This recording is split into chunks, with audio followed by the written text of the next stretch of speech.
Dark and Light Early Access is finally here.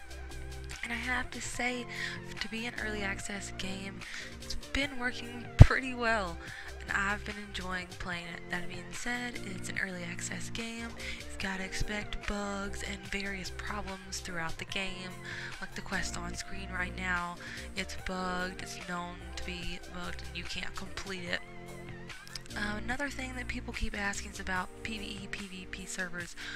They're not labeled, how do I tell? Well, currently there are no live PvE servers, so it's only PvP. If you want to play PvE, you're probably going to have to make your own server.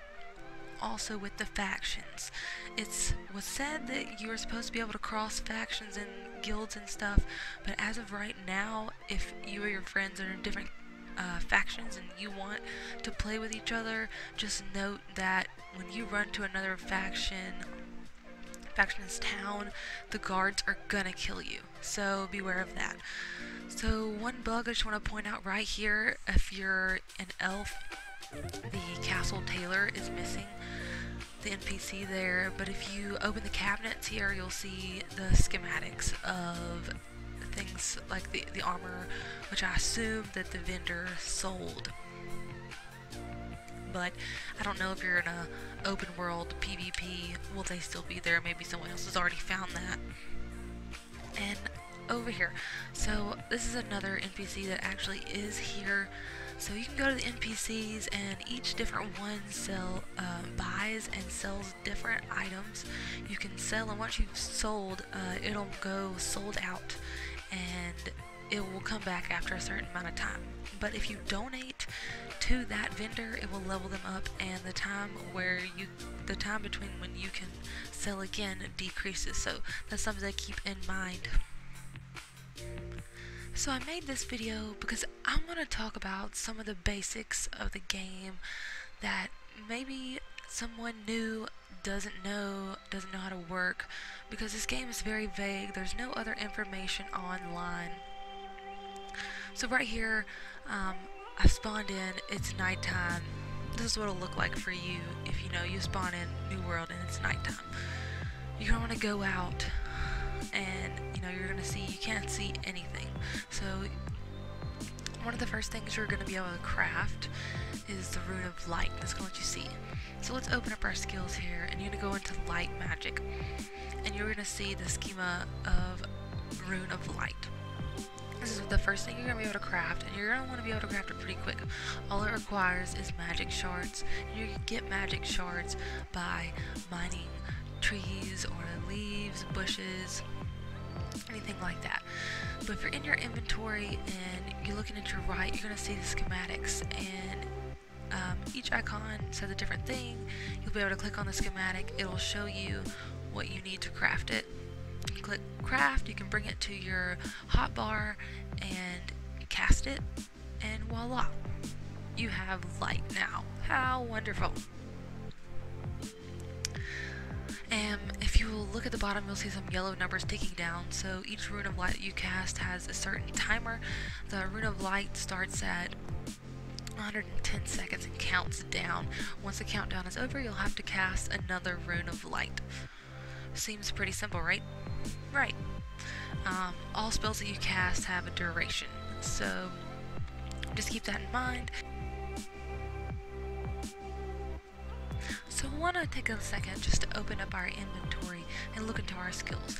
Now we have skill trees, and under each skill tree are different branches, what tools fall under what section of each skill tree. So the next thing that you're going to be able to craft is a stone axe. Looking over here, I have all my learned schematics open. They all come with a greater rank. You keep learning more and more skills. So I just organized my schematics by weapons right there, and I just crafted the stone axe. I want to talk about a little bit about gathering. So at first, you won't have that stone axe, so you're gonna have to punch stuff. I just got straw, grass, I got magic shard, blueberries. I believe I just got some wood a second ago, and there's a stone. Okay, so now you'll have all the items you need to craft that stone axe. And I just want to talk to you a little about which tools get what resources best. Obviously, the axe gets wood, that's a given, but also it's going to give you a few apples, 1 or 2 twine, and some straw. Also, the axe, when you start killing animals, it's going to give you the most hide out of all the tools you can get, all the beginner tools, at least anyways. Another tool you'll soon learn is the pickaxe. The pickaxe is what's going to give you the most twine, the most meat, and sulfur from rocks. And the axe gives you stone from rocks, obviously. Also, the sword. The sword on the bushes is going to give you the most flowers, which is important, but it's going to give you the grass, the flowers, the blueberries, etc. But the flowers are what's most important. Now, I also want to address the map. Everyone, most games you play, simple M and the map opens and it pinpoints where you are. Not in Dark and Light. Dark and Light, you're going to have to craft a spell.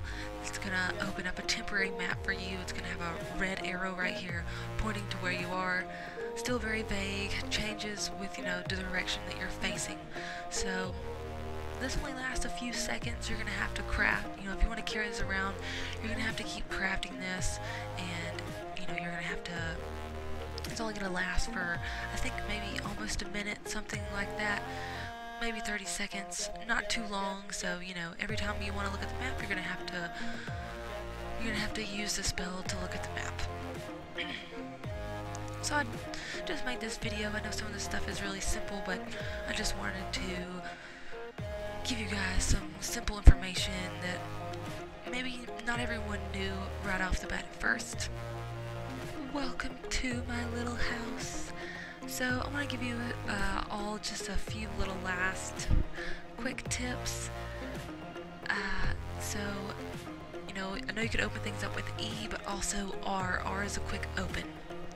Also, quick transfer is A. I know it's very annoying to drag, things like that. I hate that. It's pet peeve kind of.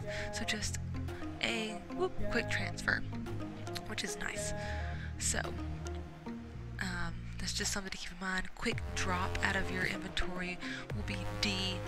And then, as I talked about earlier, I want to address again the flowers. So I'm going to go in my inventory right here, and I'm going to put the flowers on my bar.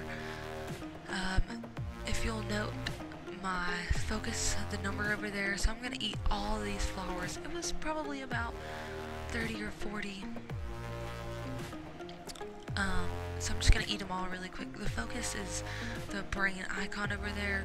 So I'm going to eat all these flowers, and it is going to regen my focus a little bit, not a whole lot. But anything you do that uses mana or sprinting pretty much depletes your focus. So for the meantime, if you're a noob, flowers and sleep will regen that, but you can't make a better roll until level 10, so flowers are going to be your best bet. May take a lot, but it does slowly regenerate your focus. So I want to just go into our skill tree one last time and talk about what it can do for you. So there's 3 classes, or 3 trees: Adventuring, Magic, Architecture. Obviously I opened up Light right here. The first schematic, rank 1, is the Light rune. Different ranks unlock different schematics. There's just several, skills you can unlock. Under Survival, you see at rank 1 it was a campfire and straw. Up at the top is going to tell you what you need to do to rank up in that skill. Sometimes they're wrong. Sometimes the things that are up there may not actually be an item in the game yet. Just keep in mind with every different skill you click here, it has its own ranking system, and with each rank within those classes, it unlocks different schematics.